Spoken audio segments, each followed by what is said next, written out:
for clicking the Reddit D-Rose report. Sorry about not being on here yesterday. Wasn't really too much news or anything going on, so I got a bunch for today. Hang on. Word going around on Tuesday's SmackDown taping that The Rock was not will not be undergoing surgery for his injuries suffered at WrestleMania 29 because it was forced his movie Hercules into a delayed shoot, so they don't want to delay that. This has led to many speculating that within WWE that Rock's injury was fake, but all signs point that it was legit. And beginning May 31st, now take note of this, all WWE live events will be branded as WWE Live. As well as, well, what they're going to be doing is dropping a Raw and SmackDown from their title. So when you go to see WWE, you never know who's going to be there. It could be the SmackDown brand, could be the Raw brand, could be everybody mixed together, which is probably what's going to happen. Because I think every time they had a SmackDown show, not as many people showed up. I don't think, I know. And when they had the Raw brands, a lot more people showed up at those shows. So they're trying to pull wool over our lovely eyes. Anyway, that's May 31st was that's going to be starting. And we'll see if it works. See if the attendance goes up or down. WWE reportedly signed, now believe it or not, an Irish woman wrestler, Rebecca Knox, to a developmental deal. She debuted back in 2002, but retired in 2008 due to an injury. And she returned to the ring October 12th and has competed for the top promotions, including Shimmer. Now catch this, she's also experienced in personal training, nutrition counseling, yoga, mixed martial arts, gymnastics, acting, and stunt work. So there's nothing left to do except wrestle for WWE. She also told the Herald newspaper in Ireland, she said, I want to make the most of this opportunity. Sheamus has shown that the Irish pro wrestlers can go all the way to the top. I forgot to turn the sound down over here. Big E Langston, he's going to be debuting his own theme song tonight's episode of WWE Main Event as he faces Zack Ryder. So he's all the way at the top now with his own theme song. As noted before, CM Punk, he was kept off of Raw to sell The Undertaker's win at WrestleMania 29. Another reason WWE kept him off of Raw was because they didn't want him to receive a massive pop from the post-WrestleMania crowd that was at the show Monday. That was a strange crowd. At one point, there was plans for Punk to come out, cut a promo, but they didn't expect to. Nah. Triple H was unable to lift his arm on Monday after getting it banged up at WrestleMania 29, which happens to me every morning when I'm trying to get out of bed. Age is awful. CM Punk was backstage Monday at Raw, but having a lot of trouble walking, I guess. Word is on Raw that Punk would be getting his knees examined this week, as it really hurt when he landed on the table with the elbow drop on the table at WrestleMania. Undertaker said to be doing fine after 29. Considering his physical condition, despite the tease with the Shield on Raw, word is expected that he won't be wrestling anytime soon. Alright, this would have been the birthday, ironically, today, 59 years old Paul Bearer would have been, and 88th birthday of Angelo Poffo. Jimmy Hart noted on Twitter that WWE officials are negotiating with Turner on ways they can release WCW theme songs. And I never thought about it, but yeah, they haven't. I can't remember whether WCW ever released a CD or album back then. There was an off-camera segment of Raw. I wish I'd have seen it. Could have seen that. Rather off-camera segment at last night's SmackDown taping with Heath Slater, Triple H, Kane, and Daniel Bryan. After Slater took chokeslam and a pedigree, Team Hell No and Triple H did some comedy that led to some hugging. And they even brought up the Katie Vick. Segment went long, I guess, and out came Vince to cut him off.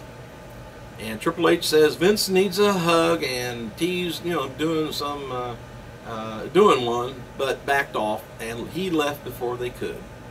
The segment ended up with Kane hugging Triple H while Bryan came from behind and wrapped his arms around Triple H. I don't know whether we get to see that or not. We'll find out. Fandango phenomenon has continued, I guess, on last night's SmackDown taping, but it wasn't nearly as strong on Monday Raw. Fans were humming the theme outside of the arena before the gates opened, but it failed to catch on. Inside the arena, fans tried to get it going during the show, but it didn't take off the way it did Monday night anyway. Which, Monday night, they must have had alcohol running rampant, by the way. In an update on WWE seizing bootleg merchandise at WrestleCon over the weekend, there's going to be a hearing on April 16th in Newark, New Jersey for anyone who was caught selling.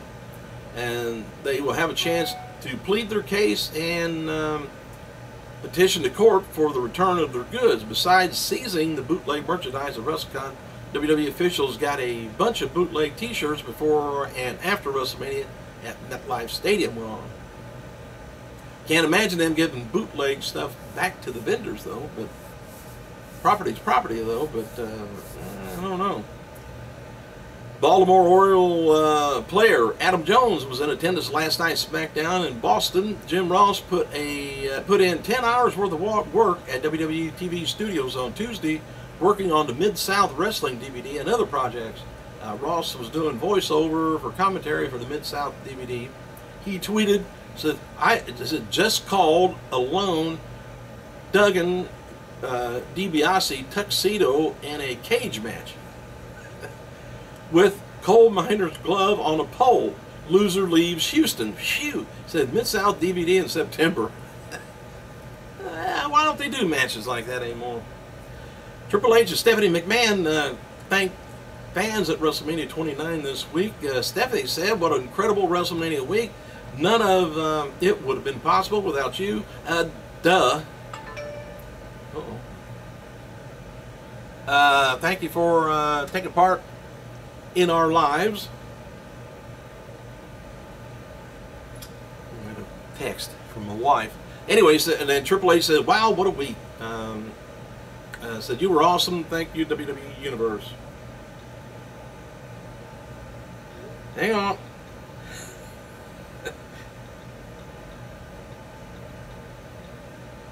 There. How many TV just says hell with you? I'm on a text. Yeah, I ain't gonna do it tomorrow. Sorry. Hey, former WCW star and Four Horsemen Steve Mongo McMichael, remember him? Recently lost his bid to become mayor of Romeoville, Illinois. Romeo. Maybe it's Romeoville, I guess. Never heard of it either way. Anyway, Cena, Kane, Bryant takes on Punk. Langston and Dolph Ziggler is being advertised for an upcoming Raw in London, England. And WWE already has WrestleMania 29 pay-per-view on iTunes, $14.99 for the standard definition, $19.99 for high def. Also, WWE has the WrestleMania 29 soundtrack on iTunes if you just want to listen to a song or two. Alright, dark match after Tuesday's SmackDown taping in Boston saw Cena, Kane, Bryant beat Rollins, well, Shield, by DQ when Rollins hit Cena's with a chair. Can't they come up with another ending? Oh, I get so tired of saying that. I bet I've been saying that for at least 2 months. After the match, babyfaces hit the Shield with all their finishers. Cena cut a promo for Boston. Cena then had Fandango's theme song played, which led to Fandango coming out.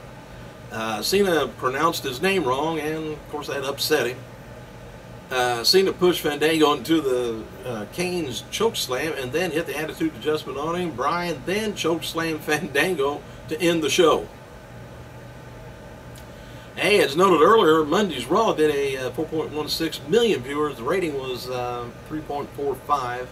Not quite as much as I would have thought. I want to see if they got over 1 million this year of pay-per-view buy rates. Alright, well, we'll probably know that next week. John Cena told CNN that he wouldn't mind going toe-to-toe with R&B singer Ray J because of his new track called I Hit It First, which references the former girlfriend Kim Kardashian. If he's, Cena says, if he's ridiculous enough to make a song that stupid that is that he certainly is ridiculous enough to make a bad decision and step into the ring with John Cena anytime, anywhere. I would love for him to be a superstar for a day on WWE and hopefully knock some class into him. Triple H revealed on Twitter that he suffered some sort of a second-degree burns from some dry ice that got him on his during his WrestleMania entrance. I'm gonna have to look at that and see what happened. Dry ice got to him. It can burn you big time. Don't sound right, does it? Hall of Famer Mick Foley noted on Twitter that his elbow drop spot on Chris Jericho wasn't something that they planned before and during the interview with on WrestlingInc.com. He said it just came as a complete surprise, as did CM Punk coming out doing a very unbad guy thing with doing a 3 count and hugging me on stage for that night. No, there are no good guys, no bad guys. I don't know about that.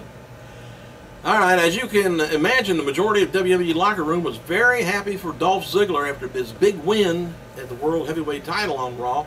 Ziggler is seen to be one of the real workhorses on the roster and has been working very hard to reach the main level event, that's true, man. He takes a lot of punishment.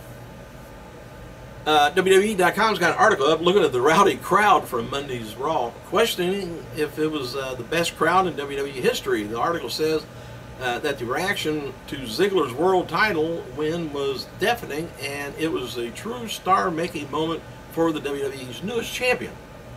Vince McMahon, he enjoyed the crowd, the rowdy crowd at Raw. He said even though they buried several of the matches with their loud chants and did their own thing for most of the night, it was understood that at Raw that the post-WrestleMania show was comprised of die-hard fans, many of them who traveled around the world to be in town that weekend. So they were going to yell as loud as they could and upset and disrupt the crowd there, which I don't blame them, man. It went around. Whew. Some people's got some money to spend, don't they? Oh, I gotta go pay a bill. Thanks for clicking, you guys. I gotta go.